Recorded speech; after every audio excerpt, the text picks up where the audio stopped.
Hello again. So glad you're here.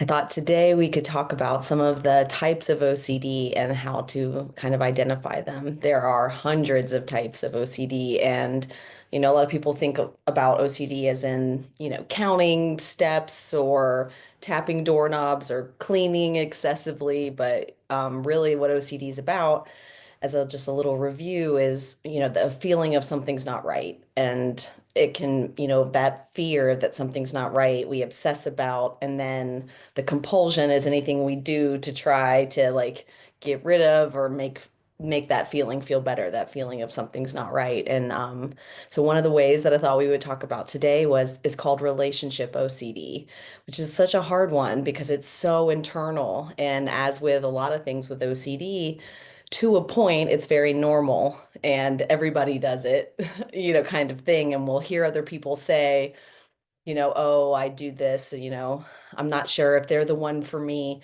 and that I'm thinking about should I stay with them or should I not? But with OCD, that's where it gets stuck. It's the should I stay with them? Should I not? Am I good enough for them? Am I not? Are they good enough for me?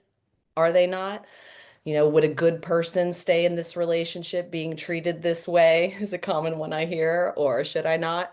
Um, I'm trying to think of some of the other examples of the way that this happens and this back and forth of feeling like, does my partner really love me? Do they not?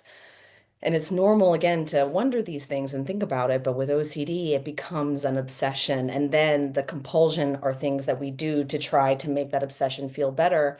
And a common one that happens, a common compulsion that can happen with any type of OCD, but happens a lot with relationship OCD is reassurance. It's a compulsion to get reassurance from the other person. So, are they the right person for me? I need them to prove they're the right person for me. I need assurance they're the right person for me.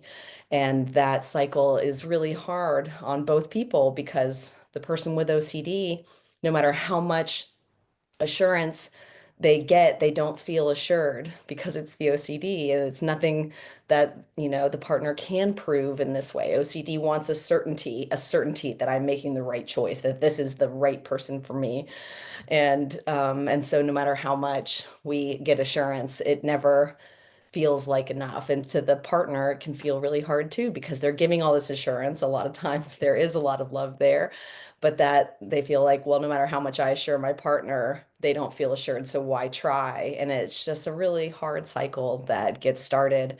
And so I thought that just, bringing it up and making it aware, making, people aware of it more is part of that first step of just, knowing that again, there's nothing wrong with you. It's your OCD and that there isn't a certainty out there or one right choice, but then how to kind of interact with that fear differently is our whole purpose. But with this relationship OCD, so again, kind of obsessing about relationships, and that can be any relationship, it doesn't just have to be romantic relationships, it can be, similar to, am I a good employee? Am I not? Am I at the right job for me?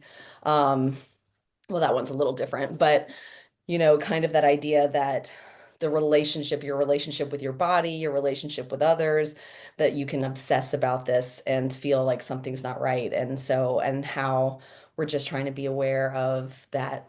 That what if it was OCD? And I think that's a good first step is that pause of just when I notice myself of doing the calculations of that, should I not, am I not? I just try to notice sooner and pause.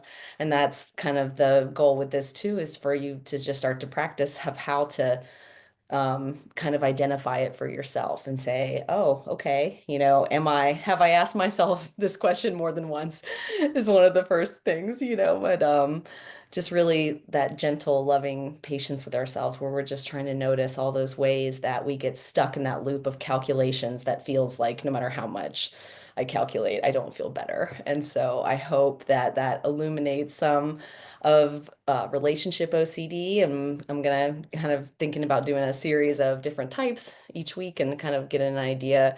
And so hopefully, you can identify some more for you. If you have any questions or anything or comments, please let me know. I would love to hear, and we will continue on soon. Thank you again.